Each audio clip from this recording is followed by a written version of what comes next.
how to permanently delete your Instagram account. So first you have to go to your profile. As you can see, this is a brand new account right here. I'm just going to show you how to delete it. To do that, first open the hamburger menu and go to settings and privacy.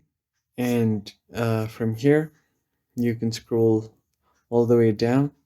Before the update, the delete option used to be in this section right here, your app and media. Here you could see your option of account ownership and control, but now after the update, they have moved it to the account center. So once you open it, what you can do is tap on your profile, and this is the only account here right now. So in order to delete it, I'm going to go to personal detail, and from here to account ownership and control, and tap on deactivation or deletion. Choose the account, and to permanently delete, just tap on delete account, tap on continue.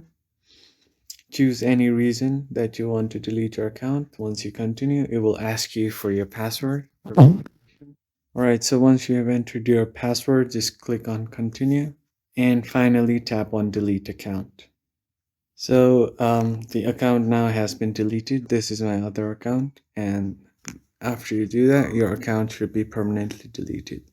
I hope you found it helpful, and I'll see you on the next one. Thank you for watching.